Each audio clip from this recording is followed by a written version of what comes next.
Woo! Right, okay, let's have a quick look at a Squire Defiant. The reason I'm having a quick look at the Squire Defiant primarily is because I got it from Sarah, who's disposing of her brother-in-law's collection, quite an impressive collection I have to say, of padlocks. Now this one, as some of you might well have caught on the back, seems to have already been opened up. Most definitely these pins, rivets, have been ground out and replaced at some point. They're basically spot welded on the back here, quite messily in some cases. What I'm aiming to do is take it apart. My main aim is to make a key for it. My second aim is to open it up and have a look inside and show you the mechanism, because there's some quite interesting mechanism inside here, especially with the fourth lever, which a number of people have mentioned previously in other videos. Lockpicking Lawyers mentioned it, so has the Brumby Lockpicker, I'm pretty sure.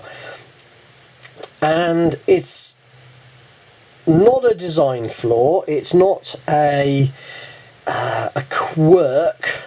It's specifically designed to ensure that the shackle is fully engaged before you lock it. And there's a reason behind that, and what I'll also try and do is throw some pictures from the patent for the Squire Defiant, although it's not defined as the Defiant at the time, but I'll put them in here to show you why that fourth lever does what it does. Okay, that's all for the moment. I'll take it apart and hopefully show you the internals at some point. So I initially started grinding away the top of the rivets flat, thinking that it would just pop off. That's what happens with a lot of the other Squires. Once you've got the rivet head off, it will pop straight out.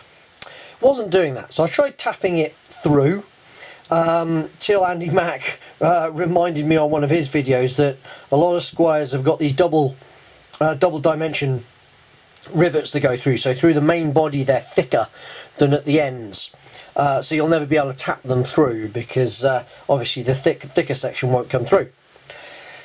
So I couldn't work out what was going on here because they were nice and flush with the body, so the head was taken off, or so I thought. So I dug out the patent for the Squire Defiant. It's not called the Squire Defiant, but it definitely is the Squire Defiant. I'll put some images up of the patent and some of the information on it. And what it showed me is that actually the rivet heads on this are very different from rivet heads on all the other Squires that I know of anyway, or at least the Squire Old English. And the rivet heads are domed both internally and externally. So there's a recess in the outermost part of the body that the rivet head is flattened into. So even if you grind it flush, there's still half the rivet head holding it all together. So I had to go a bit brutal on this, grind all the bits, all of these four anyway, all the way down, all the way through the first plate. The top two here are straight through pins, so they're fine. That is a fake pin, a fake rivet. It doesn't exist. There's nothing there. See, just a dimple. And this one here for the shackle is just a shackle hinge, and that again, it doesn't actually hold the plate in place. It's purely a pin. So I'll show you some pictures of those. There's some nice cross sections on the patent. But I've managed to get the top off, the front plate off, which is great. So here we are. There's the front plate. Interestingly, the key cover is held on from the other side with these two little rivet pins and a plate into some grooves down the side, which is different from others I've seen, which is quite nice. So that's that. I might try and flatten it back out again in a bit because it took some abuse. So this is the inside, or at least the inside so far. That's as far as I've got at the moment.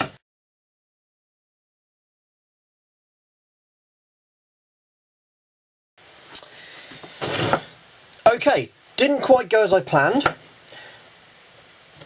The front, let me hold this all back in place, the front might have a couple of extra rivets holding it on. I've got this feeling that somewhere there is a little tap rivet, a little pop rivet.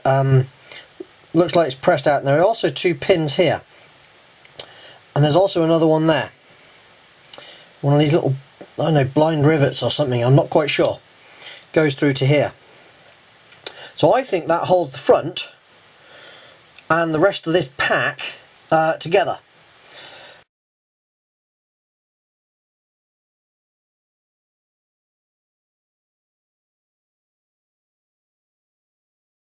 So that might be an interesting remove. I'll have to have a look at that one and see what happens. But the back fell off. Well, I say fell off. Came off with judicious application of force, which was the terminology I was taught when I did my engineering degrees. Basically, I clobbered it with a hammer and a drift. What you can see quite nicely is the double bitted locking lug. Just here, and that actually is what the primarily what the patent is about, is this double locking mechanism. So I'll have a chat about that some other time. I'm going to take it apart from the back, so I've just got the body. So to do that, I'm going to take out the bolt lock mechanism, I'm going to take out the shackle, and I'm going to take these plates out one by one. So you can see you've got one plate there which engages with these pins, is the sliding mechanism, one half of the sliding mechanism for the bolt. One. I've then got a number 5 bit. Now if you had a look at some of my other videos, I noted these numbering systems on the Squire Old English. So that's number 5 bit, which was the rearmost. I've now got, it decides to come out. There we are. I got a 1 bit. The classic 0 bitted. As you can see, 0 on there, and absolutely no bitting at the top. 0 bitted. Interesting. So this is the 4th lever. We'll come back to this, but the 4th lever is upside down and sprung from the bottom and not the top. So this obviously is the important one, and we'll come on to discuss that one at a later date. This is going to need some pliers.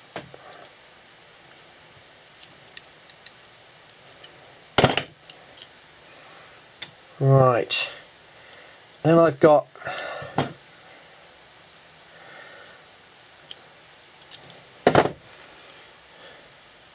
number 3.